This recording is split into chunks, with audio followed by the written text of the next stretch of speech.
Then we have 10 kingdoms that will be located inside of the Roman Empire.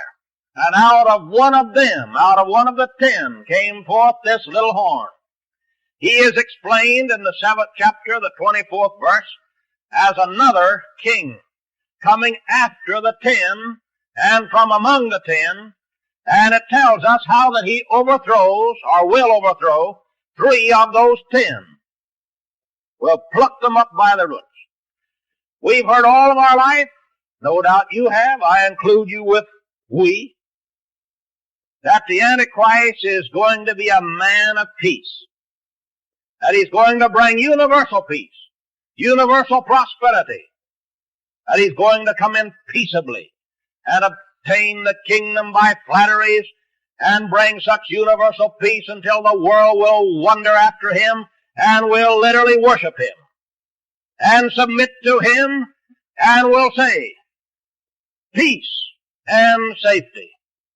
But did you know the Bible doesn't teach any such thing as any man coming in the future bringing peace and safety? There isn't any man that is going to come to power to fulfill these prophecies that is going to be a peaceful man in any respect, with the exception of one thing. That's expressed in the 8th chapter of the book of Daniel, I think about verse 25, where it speaks that by peace he shall destroy many.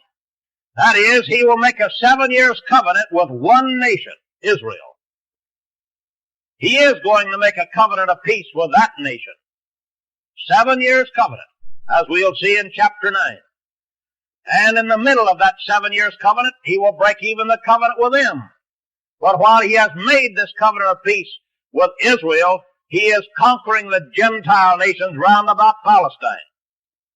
In fact, every other statement about him is a statement of war and of conquest. In the 6th chapter of the book of Revelation, he is symbolized by a white horse rider in the first seal. And we read that that man was given a bow and a crown, and he went forth conquering and to conquer. That doesn't sound like peace. In the 7th chapter of Daniel, verse 24, we read that in his rise, the power out of these 10 kingdoms, and among the 10 kingdoms, he shall subdue how many? 3 kings. That doesn't sound like peace. He shall subdue 3 kings. When you subdue someone, you're in a struggle with that someone. You're not at peace with him. So this man, you see, in his rise out of the 10 kingdoms, he is making war. He first gets power over one of these 10 kingdoms, and he uses it to make war on the others, on 3 others at least, and 3 are subdued by him within a period of 3½ years. For he begins to rise to power at the beginning of the last 7 years of this age, as the white horse rider, Revelation 6, and as pictured also in the book of Daniel, as we shall see more when we get into chapter 11. The beginning of the last 7 years of this age, he starts his rise to power. And in 3½ years, he conquers 3 of those 10 kingdoms, and then the other 6 of the 10 will submit to him without a struggle. Then he is pictured as a beast in Revelation 13, coming up out of the sea, being given power over all kindreds and tongues and peoples and nations. That is within the old Roman Empire territory only. 10 kingdoms are on this beast in Revelation 13, symbolizing the same as the 10 horns on the 4th beast of Daniel 7, the 10 toes on the image of chapter 2, namely 10 kingdoms inside of the Roman Empire. Those are all the kingdoms that the Antichrist will have, even in Revelation 13, when he is given power over all kindreds and tongues and peoples and nations, and power was given to him to continue for 42 months. That is the last 3½ years of this last 7 years of this age. All right, there are other statements about the Antichrist making war. In the 8th chapter of the book of Daniel, I want you to notice in this passage now, in verses 10 to 14, he is making war even with the host of heaven and with the prince of the host. That's referring to the priesthood of Israel and the high priest of Israel. making war on certain ones of those. He's making peace with them now for 7 years, but he breaks the covenant and begins to destroy them in the middle of the 7 years. And then he starts war on Israel. He can't even keep a 7 years covenant of peace with anybody. Starts war on Israel now. And it pictures him here in these verses as casting down some of the hosts of the heavens, some of the stars, it calls it here, to the earth, magnified himself against the prince of the host. And then we read of the transgression of desolation, and in verse 14, how that the 2,300 days, after that 2,300 days, the sanctuary would be cleansed. He enters into Palestine in the middle of this 7 years. He sets himself in the Jewish temple at Jerusalem, placing the abomination of desolation spoken of by Daniel the prophet and referred to by Jesus in Matthew 24:15. Now then, further in this 8th chapter of Daniel, let's notice again the interpretation of these two beasts, beginning with verse 20 of the 8th chapter of Daniel. The ram which thou sawest, having the 2 horns, are what? The kings of Media and Persia. Now, I don't see that we have to have a Baptist interpretation of that, and then a Methodist one, then a Presbyterian one, then a Catholic one. I don't think we need any 2 interpretations at all of this deal. What do you think all is necessary? Just believe what it says. Just the first time you read it. Well, as the last time, believe what you read. And what does it tell you that this beast represents? The kings of Media and Persia. Now, isn't that simple? Isn't it? I think every one of you could get that without an argument. If you just put forth the least effort. You think so? If that's what the book says, then who is anyone to come along and say, it doesn't mean that? Here's my interpretation of it. That would only demonstrate just plain rebellion on the part of anyone, wouldn't it? To deny what the book says. All right, now let's settle it once and forever that the ram represents the kingdom of the Medes and Persians. Anybody asks you after this then, what does that ram of Daniel 8 mean, or what does it represent? What are you going to tell them? The kings of Media and Persia. And let me give you a little secret. Won't cost you any more. If you don't know where to find where it says that, just read the whole book of Daniel, and you run across it. And if you happen to remember the chapter, and you don't know the verse, well, just read the whole 8th chapter, and you run across it, you see. Then you won't have to argue with him. You just put your finger right on it and say, here it is. They don't want to believe it, that's up to them. But you believe it, you see. Now in verse 21, what did he say that he-goat represented? The what?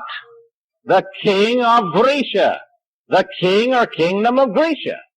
All right, if anybody asks you what that he-goat of Daniel 8 represents, what are you going to tell them then? The Grecian Empire. The old Grecian Empire.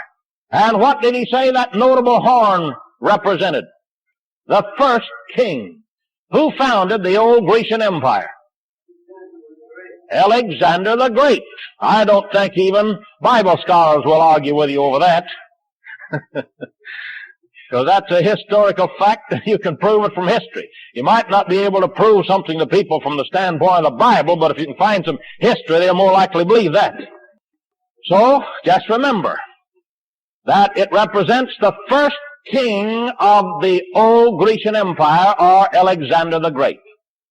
All right, if anyone asks you what the notable horn on the he-goat represents, what are you going to tell them?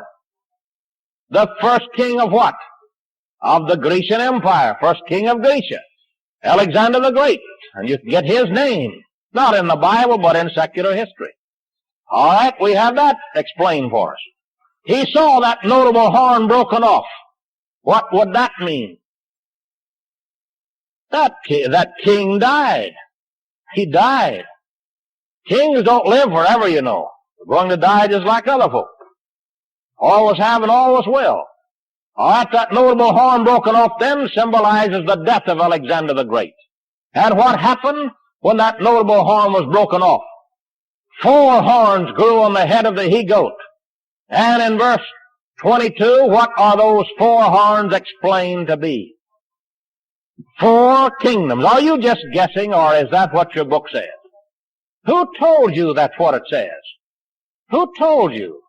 I thought the Bible was such a complicated, mysterious book that only a few special preachers could understand it. And they don't understand it alike. Thought the Bible was so hard to understand. Now here you come along, any question I ask you can just tell me right off what each thing means. Where are you getting that information? Did you memorize that from somebody? Where are you getting it? Right here in these verses. You can see with your own eye. If you never have read it before, you can see what this says, can't you? If you know English at all, you can see that this notable horn represents the first king. You can see that the 4 horns symbolize 4 kingdoms after he died. All you have to do is get an ancient history and look at the old Grecian Empire under Alexander the Great. Alexander the Great came from Macedon. His father Philip was the ruler of Macedon. Those days the Grecian colonies were more or less independent of each other. But Philip started south, conquering these colonies, died, turned the kingdom over to Philip. Alexander took the kingdom and united all the Grecian colonies in Macedon and modern Greece. And he remembered that a Persian king way across the Hellespont had invaded Greece some years before, and he had in his mind to avenge that invasion avenge the Grecian people of that invasion. So he took a small army of about 10,000 men, they tell us, crossed the Hellespont from Greece over into what we call modern Turkey, and conquered the old Medo-Persian Empire. The Medo-Persian Empire extended to what we call today all of modern Turkey, Iraq, Iran, Transjordan, Lebanon, and Palestine and Egypt. Alexander met that Medo-Persian king. His armies would number as high as 1,000,000 men.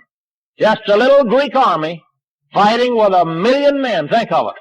But that man was in the will of God. That man was fulfilling a prophecy that Mr. Daniel had uttered some centuries before. And it had to work out that way. All the king's horses and all the king's men of Medo-Persia or any other place couldn't stop Alexander the Great because he was fulfilling prophecy. And he swooped down on those vast armies just like a fowl would fly, as symbolized by this leopard in chapter 7, where he had 4 wings of a fowl, symbolizing the swiftness of Alexander's conquest. He routed those Medo-Persian armies and became the master of the old Grecian Empire. He even took over Palestine, Egypt, all that country. He even went to the river of India. Nothing could stand before him. And they tell us that around the age of 35, he wept because there were no more kingdoms to conquer. He had fulfilled the prophecies. All finished. He died a drunkard's death. And in that same ancient history, you'll see another map. 4 divisions of the old Grecian Empire. Those 4 divisions would be known today as Greece, Turkey, Syria, and Egypt. In other words, Cassander, one of his generals, took original Greece and Macedon, where Alexander originated from or came from. Lysimachus, another one of his generals, took Asia Minor, or what we call modern Turkey. Seleucid found in the kingdom of Syria, taking in all of what we call today modern Syria and Lebanon and Iraq and Iran and Transjordan. And Ptolemy, a 4th general, took over the kingdom of Egypt. Thus Alexander's empire was divided into 4 parts. Again now we repeat, those 4 parts would be known today by the modern names of Greece, Turkey, Syria, and Egypt. Now look at verse 23. What was to happen in the latter time of the existence of Greece, Turkey, Syria, and Egypt? another king was going to arise. And he's called here a king of fierce countenance. He shall arise when? In the latter time of their kingdom, when transgressors are come to the full. This king of fierce countenance shall arise and conquer these 4 divisions of the old Grecian Empire.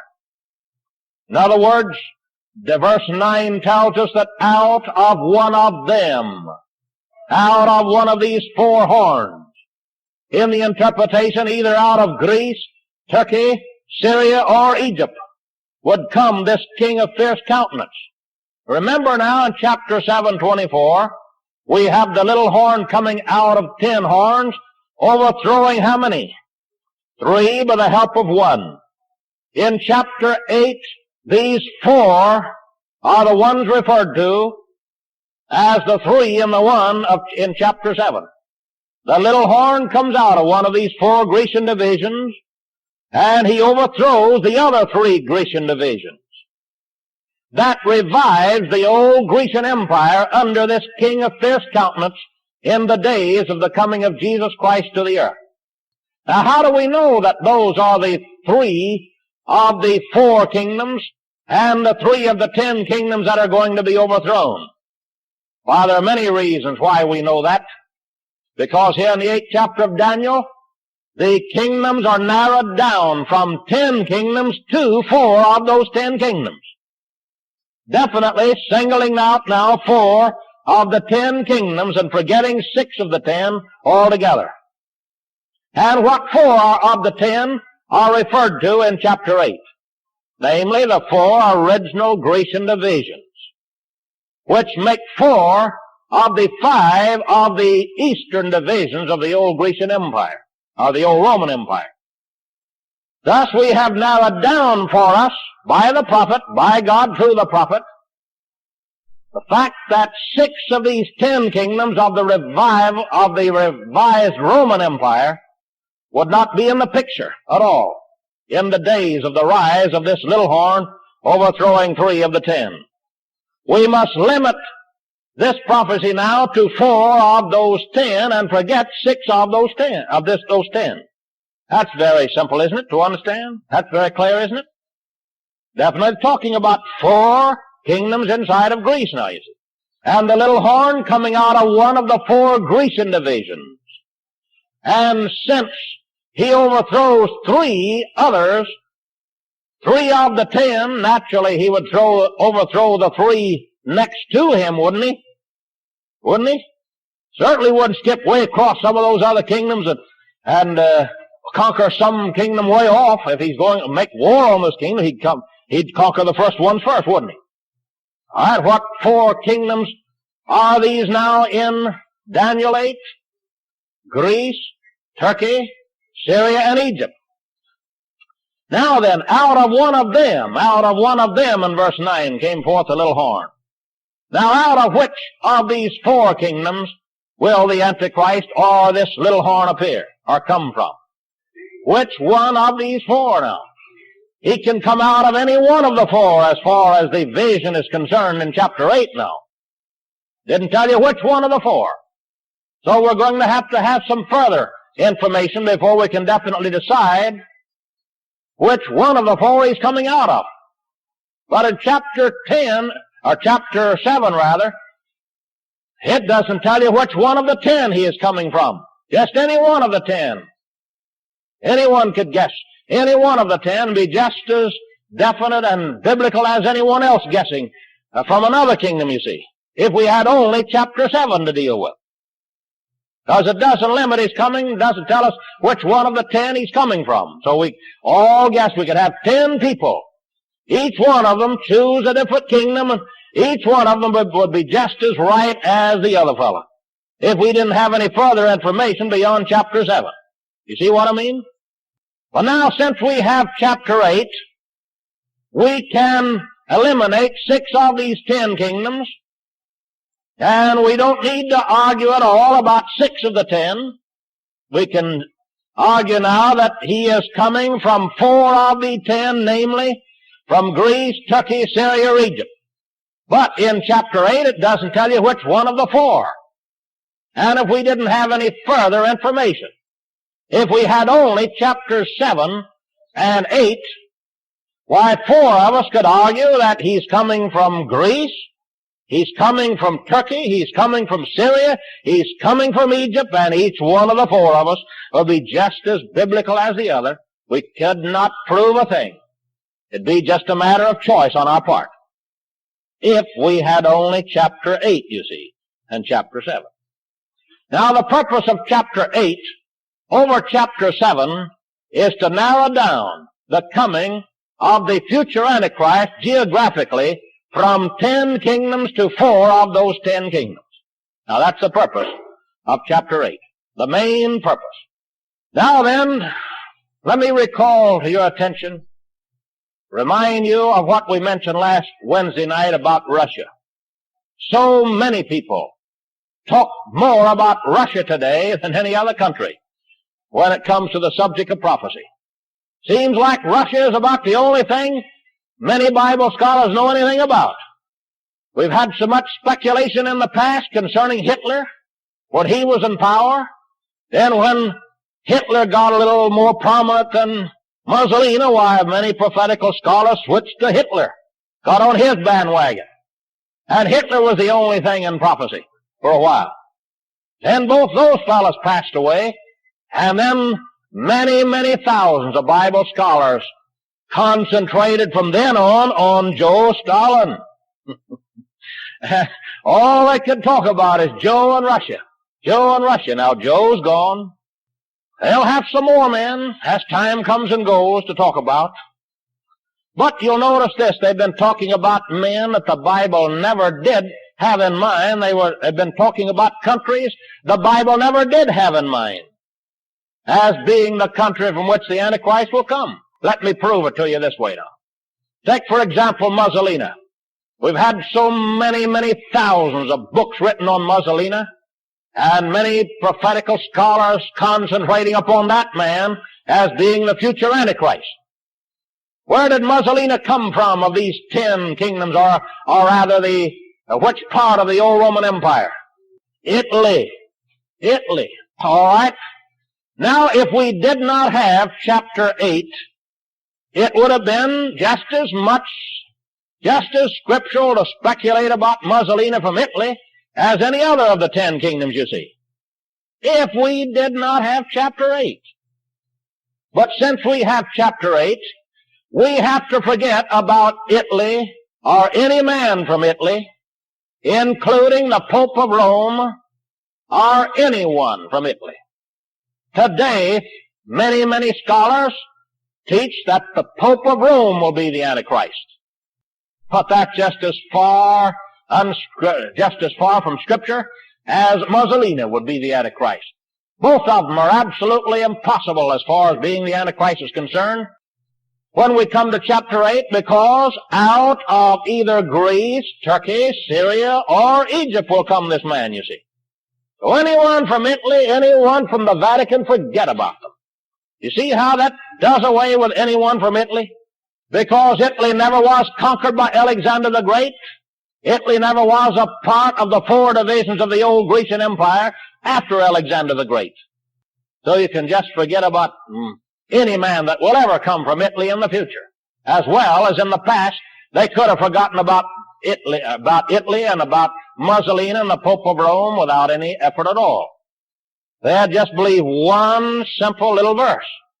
The greatest mystery to me is how great Bible scholars miss these most simple facts of Scripture and then pose as the only Bible interpreters in the world. That's the mystery to me. It's just how simple the thing is, and yet the more simple it is, the more we pass over it and the more we ignore simple little statements like this, because we want to get something big, something fantastic, something imaginative, something that's more present, you know, something that's happening right now regardless of which section of the world it is. Why, if somebody would rise in South America, that would be great. Oh my, people would begin to think, now this must be the Antichrist. Down in South America, or down in Mexico, or up in Canada, here in the United States. Why, even they had Roosevelt and Truman, some of the other fellows as the Antichrist in the future, you see, in the past, you see. How literally foolish we have been in our speculations. We did not take time to even concentrate upon what the book says, to find out what it does say. We just went wild from one theory to another, guessing about things. Until it is no wonder that the world in general discounts the subject of prophecy. Oh, I don't care anything about it. I've heard so many theories. I'm not giving you a theory. I'm giving you plain facts you can see in your own Bible, you see. I'm not giving you the opinions of men. I'm giving you what the book says here tonight, and you can see it. Isn't that what it says? That out of one of them will come the little horn?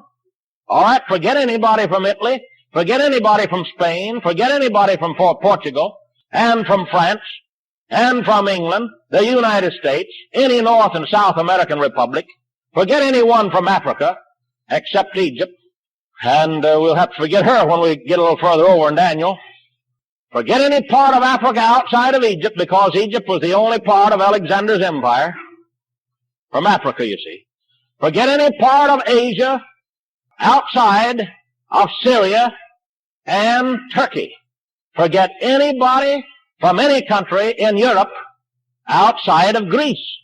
That will eliminate, you see, automatically Japan, China, India, Afghanistan, Nepal, Bhutan, all those eastern countries. We can forget Russia in the north. We can forget Germany. We can forget any country outside of the old Roman Empire. And we can forget any country even inside of the Roman Empire outside of these four original divisions of the Grecian Empire. You see how simple it makes the subject? If he's coming out of one of them, then he's coming out of one of them. That's all there is to it. So don't waste your time and money on anything else contrary to the plain book now. Let this be a settled something in your mind forever. If somebody great arises in Germany again, or rises in Russia again, or in the United States, or any place outside of Greece, Turkey, Syria, or Egypt, just forget about it. I don't care how great the preacher is, how wonderful he is, what big crowds he is attracting. That doesn't enter into it. If he's telling you anything contrary to this, that out of either Greece, Turkey, Syria, or Egypt, then you forget about what he's talking about. Quicker you forget about, the better off you are.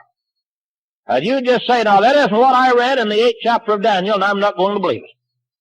The whole crowd here may be swayed by him, but I'm not going to be swayed, because I remember what Mr. Daniel said long before that preacher ever came on the scene. You can hold a steady balance and a true course, you see. You don't need to be bothered at all about anything in the future. You see why we can forget Russia entirely in the fulfillment of these things? Anyone from Russia, just forget. Why?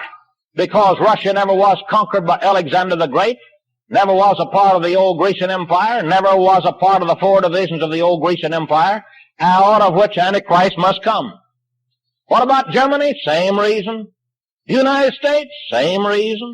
Any country you name outside of Greece, Turkey, Syria, or Egypt, do away with them altogether for the same reason, and let your mind be fixed on this one thing at least. If you can't understand any other chapter in Daniel, why understand this, that he's coming from out of one of these: Greece, Turkey, Syria, or Egypt.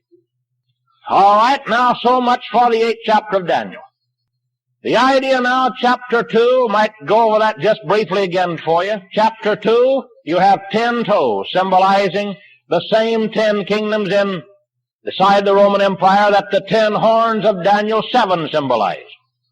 But you don't find a little toe coming out among the 10 toes and plucking up 3 of the 10 toes. You don't have any little toe at all there, do you? You just have the fact that 10 kingdoms will be formed inside of the Roman Empire. In the days of those 10 kings, the God of heaven would set up a kingdom. But you have additional information now in chapter 7, that among these 10 kingdoms would come another king, and he would come after those kings, and he would use one kingdom to overthrow 3 of the 10 kingdoms. That's all additional information over chapter 2. Now then, in chapter 8, the additional information is this: to forget about 6 of those 10 kingdoms and narrow his coming geographically from 10 kingdoms to 4 of those 10. And when you get in ancient history and look at the exact location of those 4 kingdoms of the 10, then you would have to see that they represent, or they really picture, Greece, Turkey, Syria, Egypt. That's the additional information of chapter 8 over chapter 7.